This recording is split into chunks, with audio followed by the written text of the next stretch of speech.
ஆண்டவராகிய இயேசு கிறிஸ்துவின் விலையேறப்பெற்ற பரிசுத்தமுள்ள நல்ல நாமத்தில் அன்பின் வாழ்த்துக்கள்.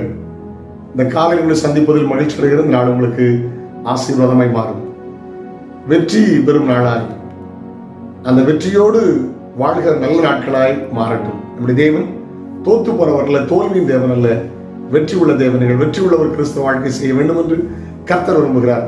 நிருபத்திலிருந்து ஒரு தேவனுடைய வார்த்தையை வாசிக்க கேட்கலாம். வெளிப்படுத்தல் 2:7.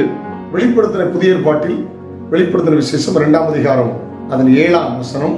ஜெயம் கொள்கிறவன் எவனோ, ஜெயம் கொள்கிறவன் எவனோ அவனுக்கு தேவனுடைய பரதேசின் மத்தியில் இருக்கிற ஜீவ விருட்சத்தின் கனியை புசிக்க கொடுப்பேன். ஜீவ விருட்சத்தின் கனியை புசிக்க கொடுப்பேன் என்று ஆண்டவர் சொல்கிறார். கிரேக்க நாடு கொஞ்சம் விசேஷமான பழங்கால சரித்திரம் உள்ள நாடு. அங்கே நாட்டு லெவல்ல ஓட்டப்பந்தயம் நடக்கும்போது அவங்களுக்கு ஜெயிக்கிறவங்களுக்கு கிரீடம் சுட்டுவாங்க, நிறைய பரிசுகள் கொடுப்பாங்க. பிள்ளைகளுடைய கல்வி அதுக்கு பிற்பாடு இலவசமாய் மாறும். என்னென்ன வரி உண்டோ அத்தனை வரியும் விலக்க செய்வார்கள். யோசிச்சு பாருங்க.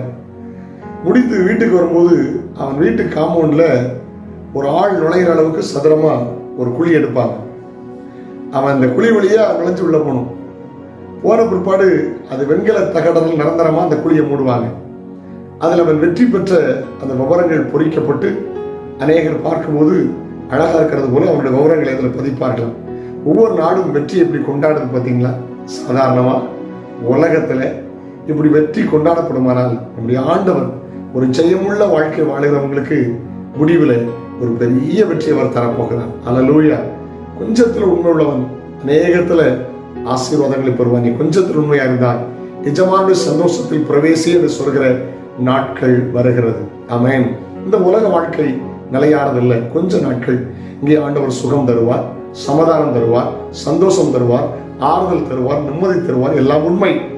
ஆனால் தற்காலிகமானதை 70 80 வருடம் இதான் இந்த உலக பிரகாரமான வாழ்க்கை. சிறு வயது மாறி போகும், வாலிபம் மாறும், முதிர் வயது மாறும். தமிழ்ல சொன்னா வீடு போகும், காடு வாங்கும். நிரந்தரமான ஒரு இடம் பரலோக ராட்சியம். அங்கே கிரீடங்கள் வைத்து அவன் நம்மை அலங்கரிக்க விரும்புகிறார். பவுல் சொல்லும்போது அப்படித்தானே சொல்லுகிறார். நல்ல போராட்டத்தை போராடினேன், ஓட்டத்தை முடித்தேன், விசுவாசத்தை காத்துக்கொண்டேன், நிறுவுதல் எனக்காக நீதியின் கிரீடம் ஆயத்தமா இருக்கிறது. எனக்கு மாத்திரமல்ல, அவருடைய பிரசன்னமாக விரும்புகிற யாவருக்கும் அந்நாளில் அதை தந்தருவார் என்று ஆண்டவர் சொல்லுகிறார்.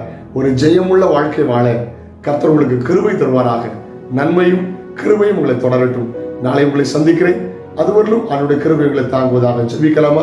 பரலோக பிதாவே, பரிசுத்த பிள்ளையாக இயேசுவின் நாமத்தில் ஜெபிக்கிறோம். ஜெப வாழ்க்கையில் ஒரு ஜெயமுள்ள வாழ்க்கை, பரிசுத்தத்தில் ஒரு ஜெயமுள்ள வாழ்க்கை, உண்மையில் ஒரு ஜெயமுள்ள வாழ்க்கை, குடும்ப வாழ்க்கையில் ஒரு ஜெயமுள்ள வாழ்க்கை, ஆவிக்குரிய வாழ்க்கையில் ஒரு ஜெயமுள்ள வாழ்க்கை வாழ கிருபைதாரும். நீர் தோற்று போன தேவன் அல்ல, எங்களுக்கு ஜெயம் கொடுக்கிற தேவன். ஜெயிக்கும் போது ஆண்டவரே 7 சபையிலும் அது வெளிப்படுதல் வாசிக்கிறோமே, அத்தனை ஆசீர்வாதங்கள் உண்டு. அத்தனை ஆசீர்வாதம் பிள்ளைகளுக்கு உண்டாகட்டும். தோல்வி பயம் மாறி ஜெயமுள்ள வாழ்க்கை வாழ உதவிச்சு இவர்களை ஆசீர்வதியும். இயேசுவின் நாமத்தில் ஜெபம் கேளும் பிதாவே. ஆமென், ஆமென், ஆமென். God bless you. Have a nice day.